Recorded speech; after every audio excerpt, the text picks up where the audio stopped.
The opinions expressed on this program are those of the individual and do not necessarily reflect the views of Comcast Sportsnet or its management. Tonight on Sports Talk Live, presented by Comcast Business, the Giants wrap up a 5-1 road trip thanks to a terrific outing from Matt Cain Wednesday. But do they still need another starter at the trade deadline? Jed York compares Jim Tomsula to Steve Kerr. Just how unfair are the expectations he's creating for his new head coach? Plus, the media says Steph Curry is MVP and the players vote for James Harden. Who's right? Sports Talk Live starts right now.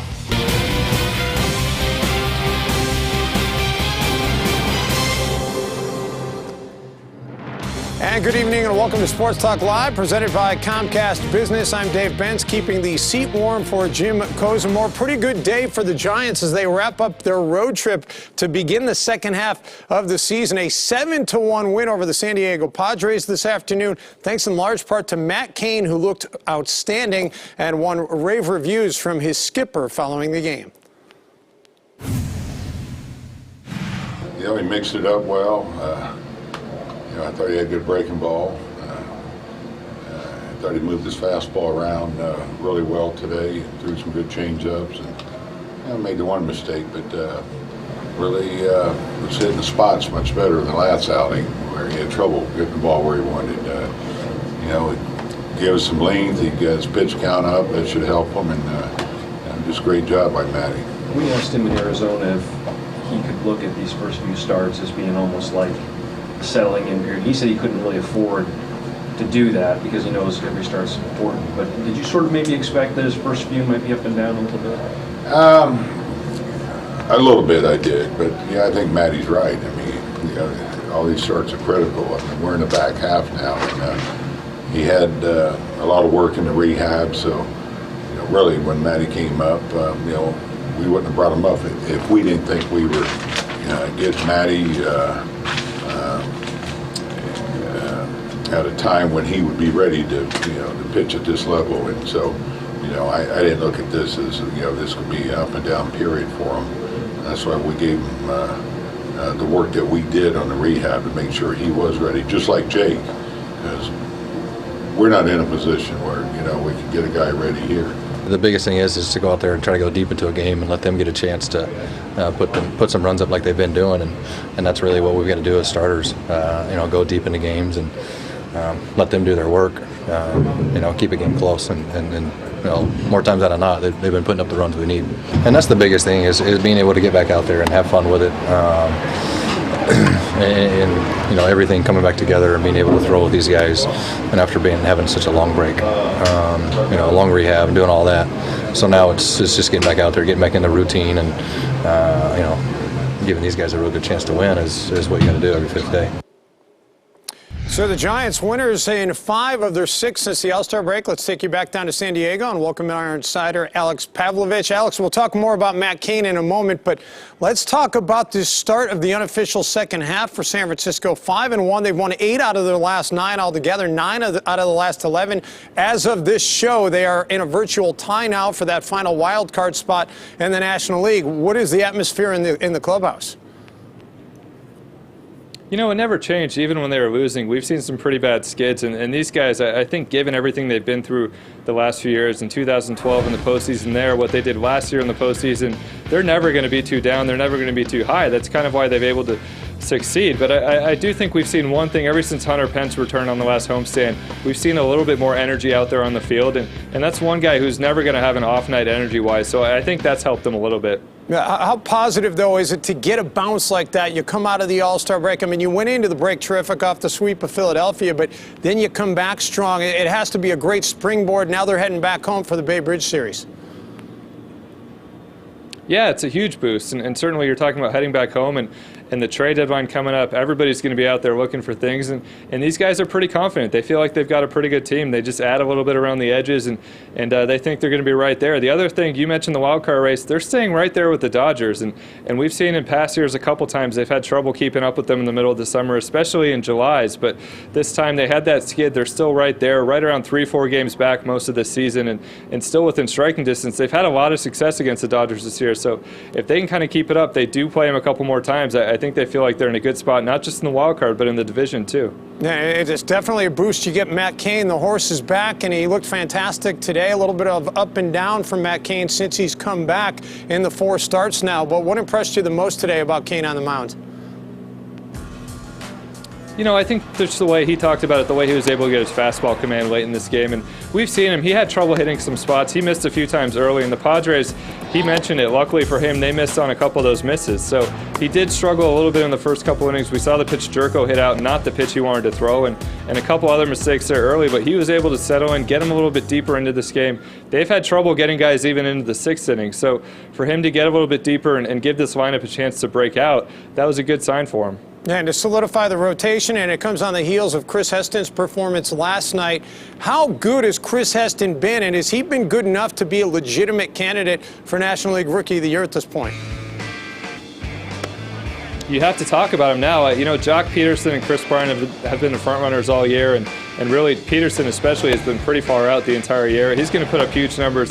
Bryant is too. I know he had a big day today, and certainly is well known among the national media. That's going to matter a little bit, but you're looking at a 3-person ballot at the end of this year. I think the 2 guys who are really pushing it at the bottom there are Chris Heston and his own teammate, Matt Duffy. I don't know where they're going to end up numbers-wise. It's going to be hard to get past Jock and to get past Chris Bryant, in part because at some point both those guys, I mean, their fame is going to take over. We saw what Peterson did in the home run derby, and Bryant was one of the best prospects in baseball since he got drafted. But you look at the numbers, Heston, Duffy certainly are in that race right now. Yeah, and Bryant was getting the pub going all the way back to spring training. So you take a look now at what's going on with the Giants with the rotation, the good performance out of Cain today. Peavy was good in Arizona. Has this quieted the talk a little bit about needing another arm at the trade deadline, or you think that's something that they still will be looking for?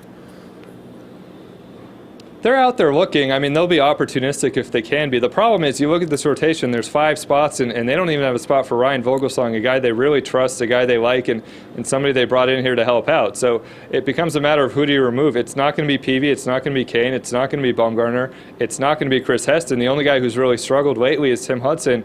And Bruce Bochy said the other night after his start there, he said, we're sticking with Hudson. We're sticking with these guys. We're running with what we've got. So that could all change before July 31st. It could change in August when you look at other moves that you can make. But for now, I think they're looking at these 5 guys. They view that as a rotation. And if they need help, they view Ryan Vogelsong as the guy who can help out. As for the offense, Alex, Buster Posey has been dialed in of late. Another good game for him today, 2 for 5 with a double. Last 20 games, he's got 25 RBIs, 4 home runs. Well, what has he been doing different at the plate? You know, he's just keeping that approach. We saw it today, that solid approach he has to right field. And really, I think the biggest difference for him has been the guys in front of him. He doesn't have Nori Aoki in front of him right now. But this entire trip, Joe Panik was on base. Matt Duffy has been on base an awful lot. And he was on base today, kind of extended that inning there, allowed Posey to come up. So it's those 2 guys. He gets Nori back on Friday, and once you get that, I mean, you have 3 guys at the top who are going to be hitting right around 300 or right over 300, high on base percentages. All of them can run. I think Posey's really going to enjoy the next couple months. Yeah, suddenly things are starting to look rosy for the San Francisco Giants. Alex, appreciate the time. Safe travels back here to the Bay Area, and let's welcome in our in-studio guests right now here on Sports Talk Live. We welcome in Ann Killian from the San Francisco Chronicle, Dan Dibley of 95.7 The Game. Good to see you both again. Nice to see you, Dave. We've missed you. It's fun to be back here and talking some Bay Area sports, especially when the San Francisco Giants are playing as well as they are. Pretty successful road trip for this team, and you heard them talking a little bit about Matt Cain and solidifying that rotation. Do you guys think that that's enough right now, or do you think that it is important for them to get another arm? Well, I mean, it depends on what the market is. I mean, the Giants do not go out and make crazy moves at the trade deadline. That just really hasn't been their way, especially when they're hanging in there. You know, they don't feel the need to disrupt the chemistry of the clubhouse. They don't. I think they're just so happy Matt's back, right, and looks pretty healthy, because it's been a long time. It's been almost 2 years that he's really looked healthy. And then they do that, you know, I think they think Hudson will probably have to, you know, be on the DL at some point. He's 40 years old. Why wouldn't you think that? And they've got Vogelsong to plug in. So I don't know. I think they're feeling pretty good right now. I don't know that they're certainly not desperate when it goes into the trade deadline. Right. No sense of desperation at all. And plus the price you'll have to pay to to get a pitcher at or near the deadline. And Alex talked about the second deadline at the end of August when a player would have to clear waivers. The cost for these pitchers is going to be so precipitous, and they don't have a lot of pieces in the minor leagues, I don't think, that are high-value pieces to where they could make a one-for-one swap. And ultimately, they're rolling with their guys. They got the 3 titles already. They've got Vogelsong, a guy they can trust, at the ready. They won't make any moves, Dave, in my opinion. And you heard Alex mention Joe Panik, who had a very successful road trip, 10 of 23, 6 runs scored, a couple of walks. I mean, where is the ceiling for Joe Panik right now?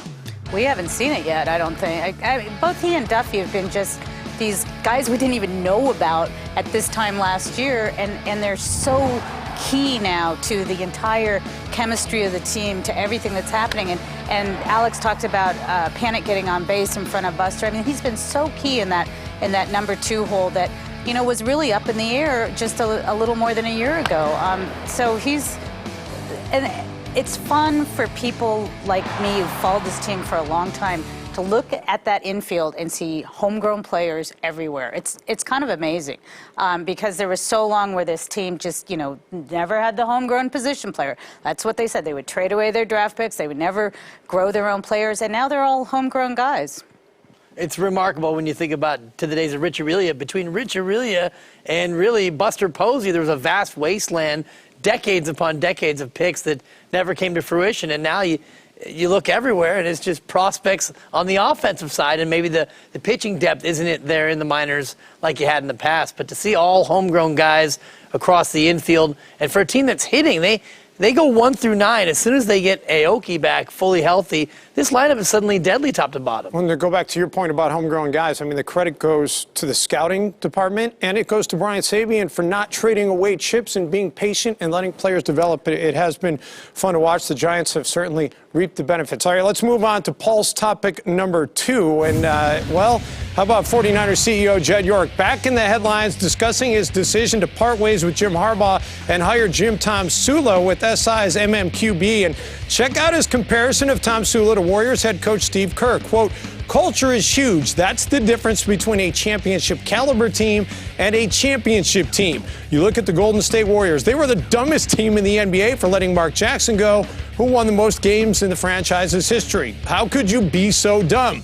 They bring in Steve Kerr, who's been around the game for a long period of time, but has never coached before. Kerr changes the culture, comes in with a different perspective, and look at what has happened for the Golden State Warriors. And guys, you know, my reaction to this when I hear this is I don't know that you're comparing apples and apples here. You're comparing apples and oranges. Steve Kerr was a player who won 6 rings. He played under Phil Jackson. He played under Greg Popovich. And that doesn't mean that Jim Tom Sula can't be a fantastic head coach.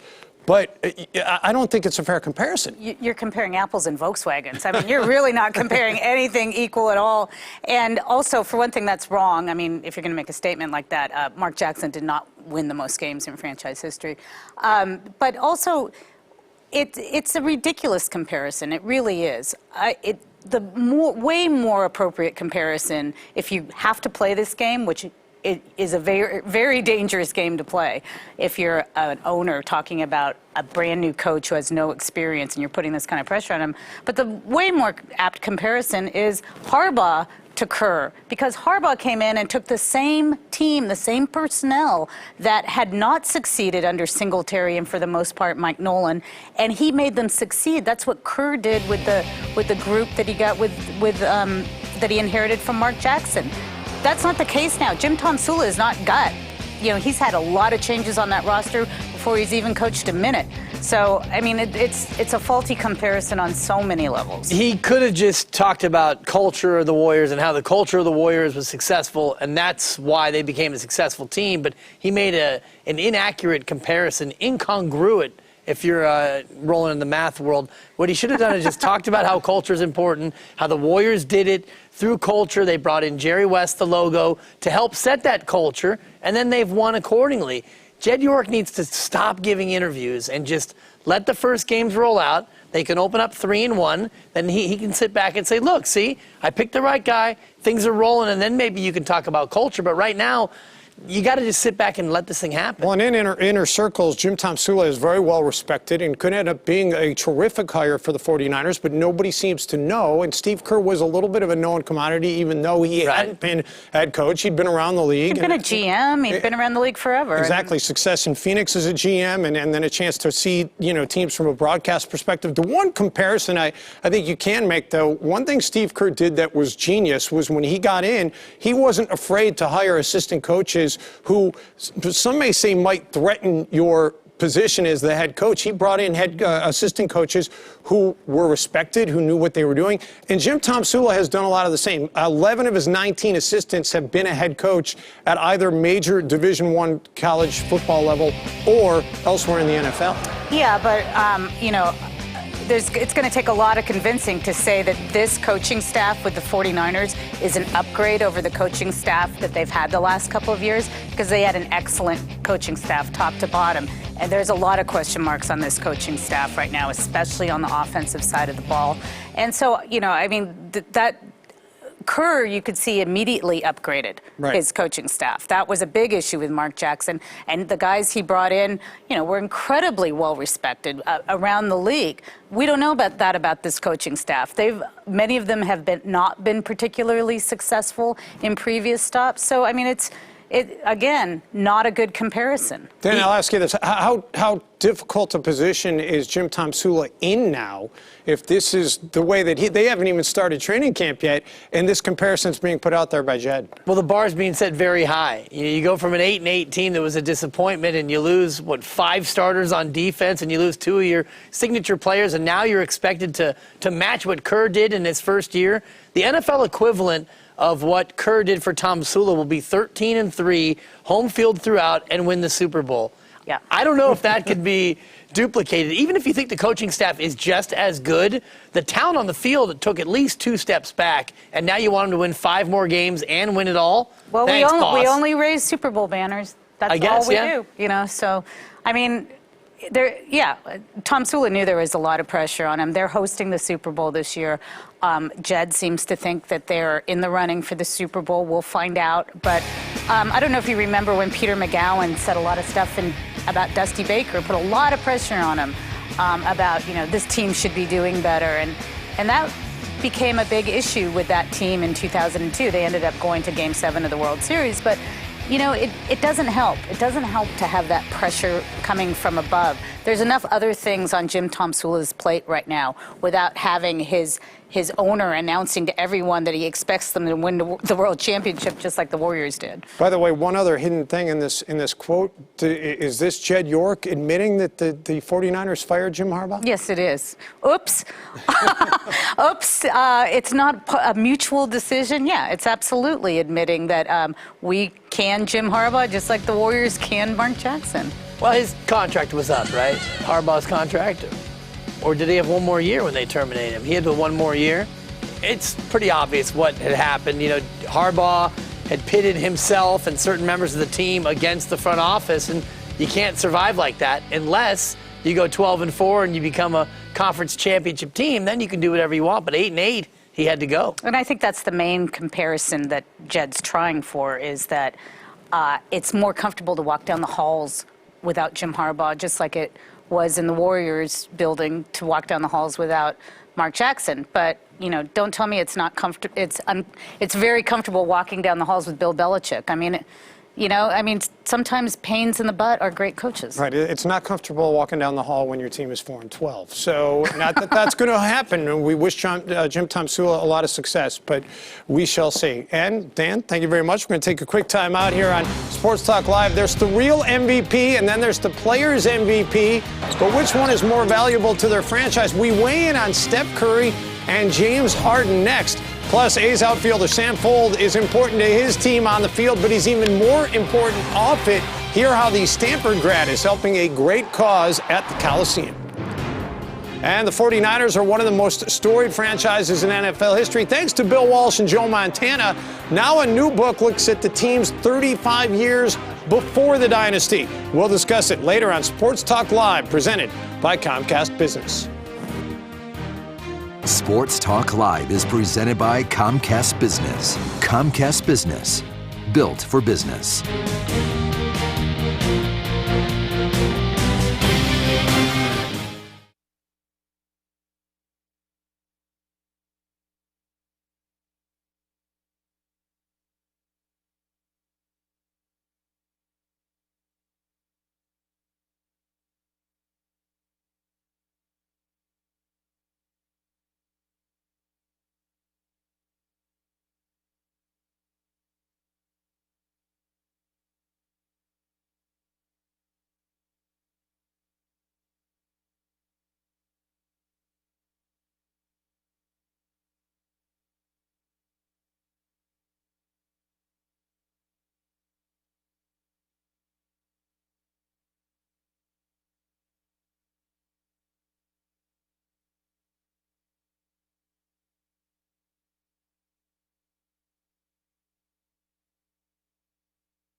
The final award of the night goes to the guy, the man that the fans came to see, the ultimate baller, the Players Elite, and the MVP. Players Award, brought to you by Toyota, goes to... I know, I got you. Hold up. I ain't got no nails, this is... James Harden.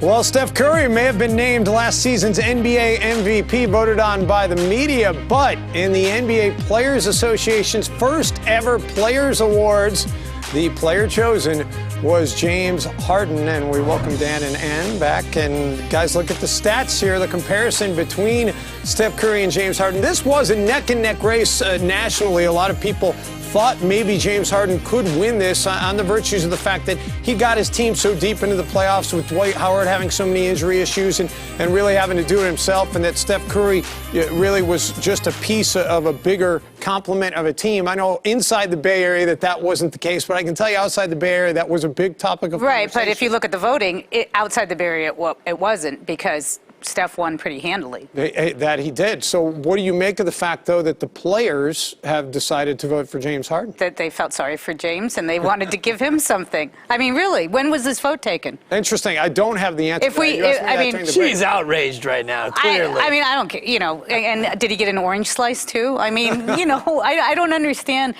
There's one MVP vote that the NBA announces when the playoffs, you know, in the middle of the playoffs. It's a big deal. They carry it live.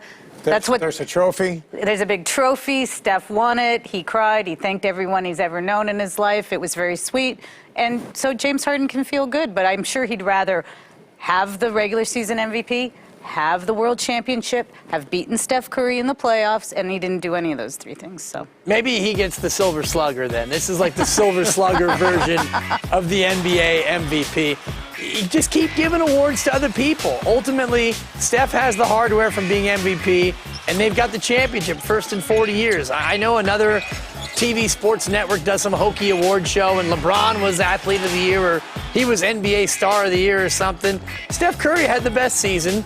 The Warriors had the best season, and they won the championship. So if you want to give an award to Anthony Davis for best newcomer or best NBA player over 6'11". Keep giving awards to other players and to other teams. Mercedes, you saw the season. You saw the Warriors go out there and win 67 games in the regular year and 16 in the playoffs. So you can give any award you want to anybody else, and the Warriors are still champions. I had an interesting conversation with my broadcast partner on Minnesota Timberwolves broadcasts, and he was in the James Harden camp. I was in the Steph Curry camp.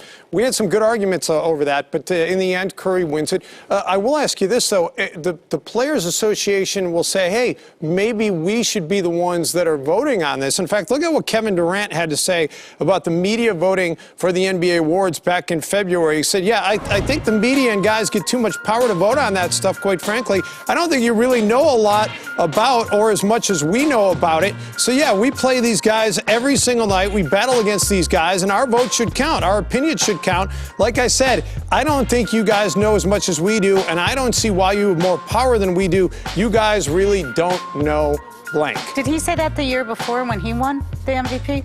Probably not. I don't think he No, did. he cried and he thanked his mom. Yeah, he cried and thanked his mom, and we all were excited for him. It was very sweet. But now we don't know S-word because he didn't win it. Ultimately, the media watch a ton more games than he watches, I'm sure. You know, it takes, you're there at arenas. These guys are there 3 to 4 to 5 hours before the game. They might be glancing at watching it, but they're playing video games. They're getting their shots in. They're going to treatment. After the game, they're not hunkering down and watching all the action on their NBA Direct League Pass. They're seeing the highlight shows, and they're seeing what's trending on Twitter. And some of them may be watching games. I think a fair argument could be made that maybe the coaches should have a say, because the coaches are the ones who are actually, they're scouting the other teams. They're seeing what's going on a night in and night out basis. If you wanted to make an argument to me, and I've had players say that to me as well, that, hey, maybe the coaches should be able to have a say in that. That, I think, would carry more weight in my mind than having the players have a vote. I don't care. I mean, it's fine. If people ask me to vote on things, I vote on things. If they don't, I don't. I mean, it still doesn't, to me, invalidate all the past MVPs because the media voted on him. I mean, you think Michael Jordan's going to turn his back in and LeBron's going to say no thank you? The media voted on that? I mean, it's the way it's been done. If they want to change it, you know, that's fine. But I think all people have a valid point of view, and they're all coming from different point of views. I think that the players are probably the most subjective as opposed to objective, because they're friends with people, they're jealousy, they're envious. There's a lot more going on personally than just like, is that guy the most deserving of this award right now? By the way, it is worth noting, Steph Curry did take home a couple of awards, and I did like the awards. They don't have best 6'11" guy, whatever you said, but there are some interesting awards. Steph won Clutch Performer and Hardest to Guard. Some of the other awards that I liked were Best Home Court Advantage, which went to the Warriors, Player You Secretly Wish Was on Your Team, and Coach You Most Want to Play For. Who got those? Greg Popovich, Coach You Most Want to Play For. Player You Secretly Wish Was on Global your team. impact player? Is that the guy who does the most to help Mother Earth? Yeah, I'm not sure. The greenest player, so to speak? Well, I don't, again, know what the criteria where was, is but I like the player title. I'd least like to play with, That's Dave? the one I wanted to see. You know? Most selfish Exactly. ball handler. Biggest flopper? Yeah, that's the one that's being discussed at the award ceremony, but not actually an award going out. Oh, nastiest crossover goes to Steph Curry.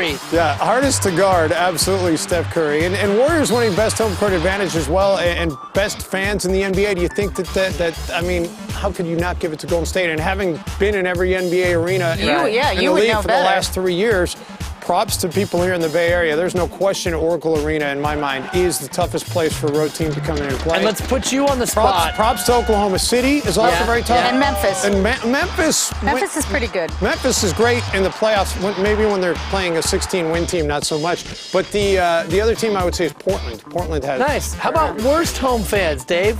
And your turn. I'm not throwing anybody under the bus. Mercedes. There's some arenas that, Detroit could use some fans now and again. That's a big arena. But, okay. Dallas is good. They get a lot of fans. They pack the house. Less good, more of the bad. Let's hear it. There you go. Yeah, I'm not going more of the bad, my friend. But anyway, all right, we're going to take another time out here on Sports Talk Live. Dibley's trying to bait me. I love it. Coming up, we sit down for a one-on-one with Sam Fuld, who's helping out at Root Beer Float Day at the Coliseum in support of juvenile diabetes. Sam joins us in moments here on Sports Talk Live, presented by Comcast Business.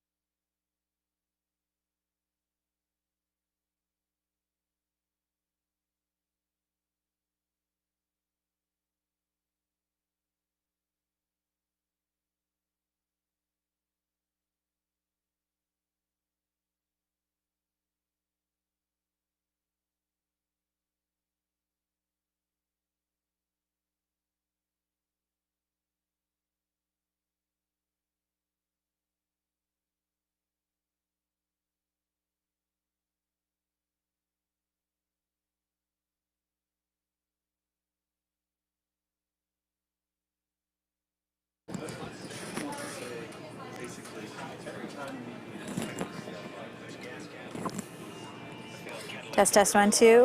Test 1 2. But I don't go in until 5:38, right? Okay, cool. Hey, what's going on? Good. How are you?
Welcome back. Well, it's one of the highlights for the A's every season for both players and fans alike. It's the 16th annual A's Root Beer Float Day, and it benefits the Juvenile Diabetes Research Foundation. Bob Melvin, Sam Fuld, Stephen Vogt, and several other players all taking part. Now, since 2003, the A's have raised more than $414 grand for the JDRF through this event. And the aforementioned Sam Fuld, part of that coming up in mere moments, but taking some time here to join us here on Sports Talk Live. And Sam, you weren't part of this event last year. You were actually in Minnesota during the event, but I know you heard about it. I know it's a big deal in the clubhouse. Everybody loves root beer floats. How excited are you to have a chance to not only enjoy some root beer floats, but benefit a cause that is near and dear to your heart tonight?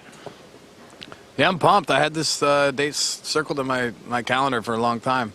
I think I just missed it last year, so obviously I've worked with JDRF, Juvenile Diabetes Research Foundation, for a long time now, and so anytime we get a chance to raise money for JDRF, I'm excited. But I'm also excited to hopefully make a few root beer floats and maybe even try a couple. Have you been practicing your root beer float form? Is there an art to that? I am going to defer to the experts. I'm not afraid to do a little research before I actually do it. So it's been a long time since I made a float. So I will study the best and then go from there. All right. Well, you've been type 1 diabetic since the age of 10 years old. And so the fact that you've worked with the foundation since you've been here in the Bay Area, that's an obvious link for you, given your history with diabetes. Will you be able to enjoy some root beer floats tonight? Yeah, I plan on it. You know, I'm not in the lineup tonight, so I think I can afford to maybe overeat a little bit more. But no, from a diabetic perspective, I think one of the common misperceptions is that we can't have sugar. We can't have much sugar, but it's not the case. We can eat anything. We just have to account for it with the right amount of insulin. I'm not giving the go-ahead to all diabetics to just eat root beer floats every night, but every now and then it's not going to kill us. Or non-diabetics either, for that matter. Probably not a great diet. That's just true. Tell us a little bit about your history, Sam, when you were 10 years old and when you found out that you were diabetic, and what went into that. What were your symptoms? And for youngsters out there that might be watching the show tonight, to kind of be aware of what to be looking for. Yeah, I'd say for about a month or two, I was just thirsty all the time. I was going to the bathroom all the time, and I think I lost about 10 pounds at the age of 10. So my parents knew enough to know that something was wrong, and I went to the doctor, and they knew right away. My blood sugar was, upwards of 500, and the normal range is 80 to 120. So they knew right away what the problem was, and I kind of got a crash course in how to deal with the disease, and really had no idea what I was getting into, but knew it would require a lot of work and a lot of discipline. In any way, has it impacted your career on the baseball paths? I would say no. I mean, I take a lot of pride in making sure my blood sugar is in a good range. I check my blood sugar several times during a game, probably on average about 8 times throughout the course of a day. So, yeah, something that was important to me to never let it affect me athletically, and pretty proud to say I don't think it has. Yeah, well, let's talk a little bit about your team right now. The A's clearly near the bottom of the American League standings, and a lot of talk about trades. What is it like in the clubhouse, and how different is it from a year ago when you got traded into the playoff race with the A's? Yeah, it's a different environment for sure. We're disappointed, I think, in generally how the season's gone. You know, I think we all know that our team is better than our record indicates, and that's frustrating. You know, I feel like we all feel like we haven't caught some breaks that we deserve, and we feel like we're going to get those breaks. So by no means have we thrown in the towel. We're positive. We're not looking too far ahead. We're very good at taking it day to day, but the emotions remain upbeat, and we're pumped to play tonight. Yeah, you won a series against Minnesota coming out of the All-Star break. Rough start to the series last night against Toronto, but you got Sonny Gray on the mound tonight, so you got to like your chances to get a win tonight against the Blue Jays. Yeah, it's pretty awesome to get Sonny out there every 5th day. You just feel like, you know, you just have to score a couple runs and you got a good chance of winning the game. So he is every bit of an ace, and we love it when he's on the hill. We know we're going to be in a competitive game no matter what. Now, you made light of it, not in the starting lineup tonight. Since the calendar flipped to July, you've only had 10 at-bats. Sam, how tough is that for you to get into a groove and be ready to go when you're not getting to play every day? It's a challenge, no doubt. You know, I've dealt with it before, so at least I've got some experience. And I feel more, you know, the more you encounter these situations, the more comfortable you are. You never want to experience these situations, but that's just the way things have gone, and you got to be ready for that opportunity. Baseball's unpredictable, so you got to be ready for that opportunity when it comes. Yeah, historically, though, your batting average is like 60 points higher in games when you enter in the middle of a game. Is there any rhyme or reason to that? No, I didn't know that. I don't know. I think I can chalk that up to just fluke and the game of baseball. All right, last thing, I'll just ask you, coming up this weekend, the Bay Bridge Series, is that something, I know you say you have Root Beer Float Day circled on your calendar, is playing your crosstown rivals, especially the defending World Series champs, is that a big deal for you guys? Yeah, it is. I think we all enjoy it. You know, it's like a road home game hybrid, and I know I'm living in San Francisco, so I'm definitely going to enjoy that commute more than I enjoy the Oakland commute on a daily basis. But yeah, it's a cool rivalry, and I think we definitely look forward to this series. Yeah, not having to cross the bridge will be nice. Sam, appreciate you joining us. Enjoy Root Beer Float Day, and we look forward to seeing you out at the ballpark. All right, thanks for having me, guys. All right, no problem. Sam Fuld joining us here on Sports Talk Live. Sportsnet Central Scoop, presented by Cache Creek Casino Resort. From scoops of vanilla to a different kind of scoop, let's welcome in Mindy Buck with the scoop. What's going on SNC tonight? Oh, this is like old times, Dave. It's great to have you here. So what else is going on? The Giants, San Diego, NL West Division rivalry. It's a rubber match of this 3-game series as we go to Petco Park. We begin in the top of the 6th with the Padres up 1-0. Brandon Belt ties it up with one mighty swing. That's his 10th home run of the year. Then the top of the 7th with 2 on for Buster Posey. His bat remains hot. He pokes this one to right. Matt Kemp can't get to it. 2 runs come across the plate. The Giants take the lead. Matt Cain loving it. Dale Thayer from Gumgate last night. Brandon Crawford just crushes this one. It's his 14th home run of the year. That's a career high for him. Hector Sanchez must be smiling about that one. Giants win big, 7-1, the final. Well, coming up tonight on Sportsnet Central in about 21.5 minutes, Jed York compares his teams to the Warriors. We'll explain why, and you will meet the latest Oakland Raiders rookie and how he plans to give a big boost to the Raiders pass rush. That and more coming up at 6 o'clock. Dave? Thank you, Mindy. Some things never change. The Giants just keep on winning. Well, they are 2 of the most successful drivers in racing today. So what's it like being racing's power couple? I'll ask Courtney Force and Graham Rahal next on Sports Talk Live, presented by Comcast Business.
Well, welcome back. Well, they are two of the best drivers in all of racing, and currently racing's first couple. Courtney Force, a rising star in the NHRA, and Graham Rahal, who is now just second in the IndyCar standings. They were at Sonoma Raceway Wednesday, taking part in a one-of-a-kind skills challenge, which included drag racing, remote-controlled cars, a simulated IndyCar race, and an old-fashioned grape stomp, and they have cleaned off their feet and made their way here to our studios at Comcast Sportsnet. And welcome to both of you. Thanks for taking some time. How was that today? I know you're here to promote a couple of races that are coming up. I know the Mellow Yellow series is going to be at Sonoma, and not this coming weekend, but the following weekend. And then the final IndyCar series race of the season will be in Sonoma. But how was it today? It was a lot of fun. I think both of us still have grape juice all over each other, but it was a lot of fun. Being able to go out there and kind of compete in a drag race using Traxxas cars, and he's still bitter about that one because he thinks there was a malfunction with the timing system. I got cheated. But actually, for me, getting into an IndyCar simulator, that was the first time I'd ever done anything like that. I was obviously horrible at it, but it was a lot of fun. I'm like totally convinced I want to get one of those somehow at home and just practice, and then try to have a rematch. But it was a good time. It was cool. There's a little competition, here, and pretty much everything. I can't imagine that you guys would be competitive. Yeah. Yeah. So that was the first time that really we've been head-to-head in anything. So we try to keep that outside of our relationship. We try to keep it separate. Well, I know a lot of people on the outside want to talk about that, though, because, I mean, it's a natural talking point. You look at not just what you each do, but, where you've come from. Obviously, your father, a fixture in the Funny Car Series, 16-time champion, and your father, a 3-time Champ World Series champion, Champ Car World Series champion, and the 86 Indy 500 champion. So, I mean, how much do you get bombarded with questions about, hey, driving the other and maybe switching cars and that kind of stuff? Is that a topic you guys get tired of hearing? No, I mean, it's expected. A lot of people ask us if we'll ever do a ride swap, but, I mean, I've pretty much grown up just involved in drag racing and really lived in that bubble with my dad and my family, but I've always enjoyed watching other types of motorsports. But I think that's something IndyCar and NASCAR, you really have to grow up into and learn, it's a totally different type of race car. Yeah, I mean, if you look at racing, it's about as far different as it could possibly be. If you look at all the electronics and technology and IndyCar racing versus, drag racing in many aspects is extreme in the sense of speed and horsepower, but very basic in the sense of electronics and the way that it actually operates. So they're kind of two totally different things. One lasts 4 seconds, and the other one lasts 3 hours or something. So we don't really compare. But maybe someday. I keep telling her when my career is over, it'd be interesting just to jump in one just to try it, and ultimately just be interesting to try it just to know what she goes through. Right. But that hopefully is a long time from now. So. It's not something we're thinking about at this time. Yeah, by the way, I may have buried the lead. People probably figured it out or may know your story, but they are engaged. They were engaged last Thanksgiving, and the wedding is going to be at the end of this season. How tough is it? And maybe it's what bonds you guys together, but you're all over the country. It's probably tough for you to be able to sync up and be in the same spot like you are right now. Is that one of the things, being able to relate to each other's schedule, is that what helps you? And how tough is it to deal with each other's schedules? I think it's easier because, there's not a lot of people that understand what we do, and, being pulled in so many different places and dealing, with media and, the race cars and winning and losing, the fans, everything. There's not a lot of people that understand how much we travel when you really only have less than 24 hours back home and get to sleep in your bed. It's totally a different world. But even coming here today, our flight was canceled and we had to go into panic mode to get up here. So, there's a lot that goes on. There's a lot of moving parts all the time. Typically, if I'm not at an IndyCar race, I'm definitely at one of hers. When she races here in Sonoma next weekend, I'll be at Mid-Ohio at my home track right outside of Columbus, Ohio. Then I come back, race out here at the end of August, which will be our finale, and she'll be back here with me. And we're constantly moving parts, always. I'm sure it's got to be nerve-wracking, too, when you're watching the other. You can't control what's going on. That's probably the hardest Exactly. thing. People ask me how it feels to watch her, and like the hardest thing for me always is not being in control. Like, I completely trust her as a driver and everything else. It's just, you know, as a race car driver, like, you're so used to everything being in your hands, you know, and then when you're sitting there watching, it's completely out of your control. And trust me, I've thought about it before. Like, let's hope nothing happens. But if it did, what would I do? Like, how would I react? And yeah, she's actually gone faster, by the way, out of the two. She's gotten to 325 miles per hour. We're almost out of time, so I figured I'd end it by finding out how well you really do know each other. So I've got 3 questions, one for each of you, and then one is the same. So I'll start with you.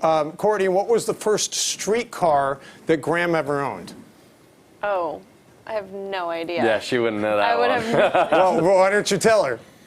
Probably Subaru WRX STI. All right, Would've there you never go. guessed So that. you got to take notes. And where did Courtney go to high school? Esperanza High School. All right, Nice. and last one. This one's going to be tough. But Courtney, I'll ask you first. Who's the bigger legend in the history of racing, John Force or Bobby Rahal? That can't even really be answered, I don't think. I think it depends. I think in their own respective sport, they're both really, obviously, big names and legends. Right. I'll ask you the same question. I mean, if you look at drag racing, I think, you know, John Force is drag racing. Without John Force, I don't know, you know, drag racing would be in a very different state. And my dad, he didn't have the same effect, but the Indy 500 is the world's biggest sporting event. And so to me, to win the Indy 500, you know, You've made a name for yourself. That's pretty special. Yeah, pretty spectacular. that will never be Championships are forgotten. cool. Indy 500's the best. Yeah. Well, and you're in the hunt for a championship. You're second, so best of luck to you. Thank Best you. of luck to you, defending champion out at Sonoma. So go check her out. Not this coming weekend, but the following weekend. Thank you both for making some time for us. Thank you. And still ahead, what were the 35 years like before the 49ers dynasty began? Author Dave Newhouse has a new book detailing the days of Kezar, the $1 million backfield, and the seasons leading up to Walsh, Montana, and Rice. We will discuss it next on Sports Talk Live.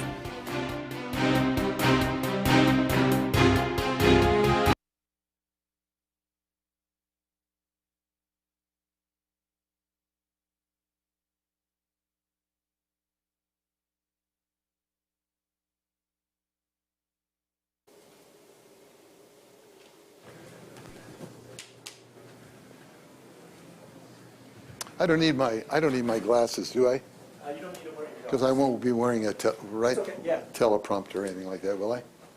Yeah, you don't need to read a prompter. Okay, Yeah, what's- he's coming in right now.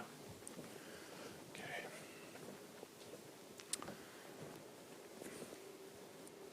Where to? Okay. Okay. I have big feet. Big feet, big shoes. I do have big feet. Oh. Dave, can you count from 1 to 10? Then you can do a mic check. 1, 2, 3, 4, 5, 6, 7, 8, 9, 10. Do you want me to just put the book down here so you can take a shot of it, or do you want me to hold it up? What's easier? You want to stand? Hold it up. Where do you want me to hold it to? To the jib or to 4? 4? Okay. Do they hold? They don't just put it on the table and stand it up? No, apparently, yeah, we didn't think of that. What is this book number 11 for you?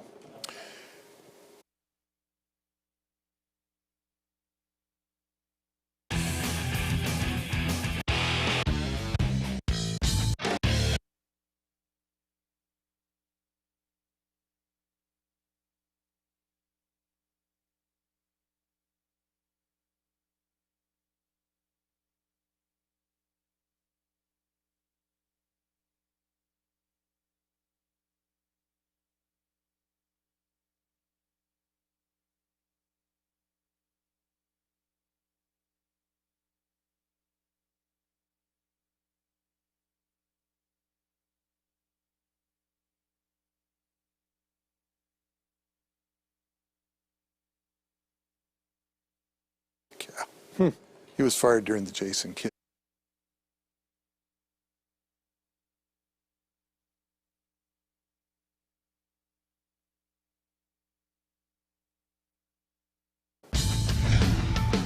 Well, with 5 Super Bowl titles and an alumni list that includes some of the greatest players the game has ever seen, the 49ers have a very rich history. But what was the franchise like before the glory days of Bill Walsh, Joe Montana, and Jerry Rice? Longtime Bay Area sports writer and author Dave Newhouse has a brand new book out addressing that very topic, Founding the 49ers, the Dark Days Before the Dynasty. And Dave was kind enough to not only join us in studio, but bring a copy of his latest book. And it is, you tell me, your 10th book, and you have another one coming out in the fall. Congratulations. Thank you, Dave. On becoming an accomplished author. 52 years as a sports writer, 47 at the Oakland Tribune. So I guess if anybody was going to be charged with the task of trying to put the 49ers' early history onto paper, you were a terrific choice to do that.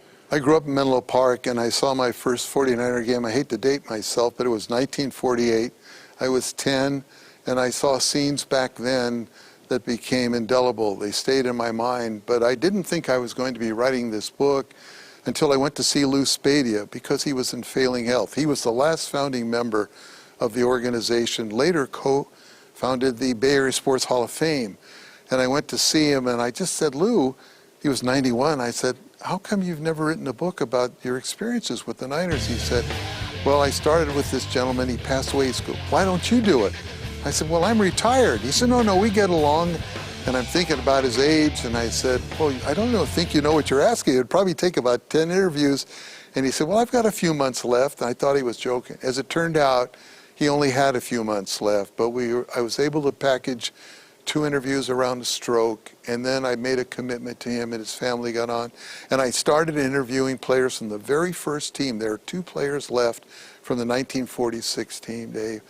These are war heroes. The way the Bay Area started with professional sports and football was they took a lot of local football players who were in the military.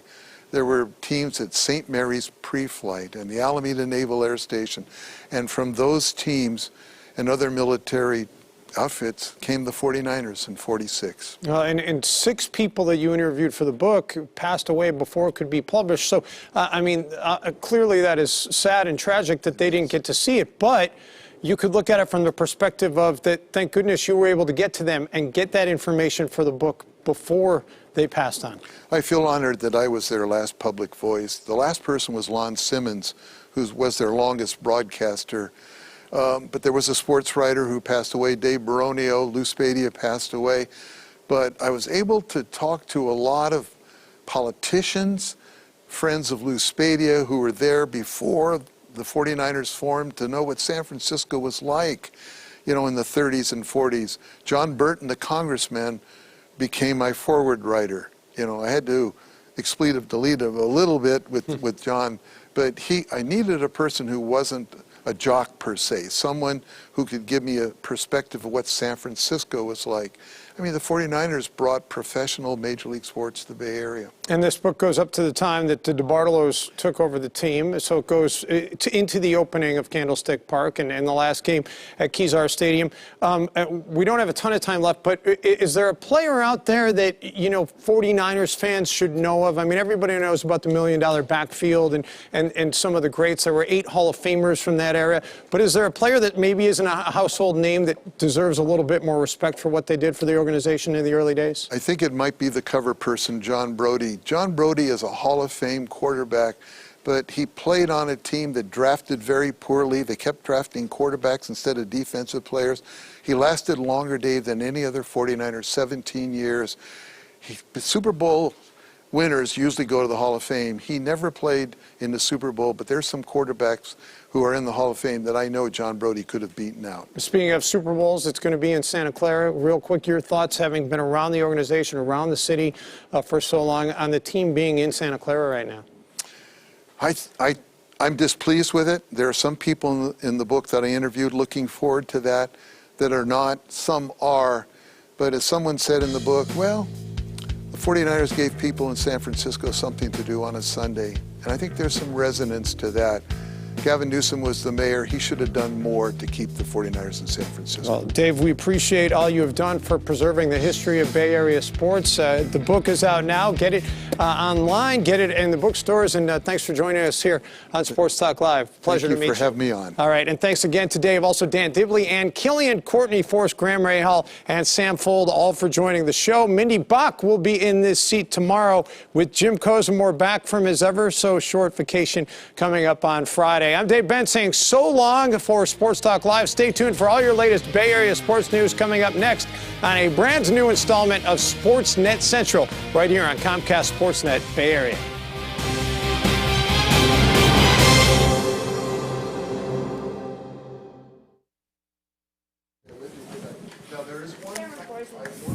You guys hear me?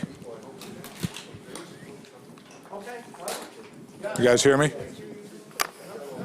Hello? Yeah, no one's talking to me either. Cool, Gotcha. thank you.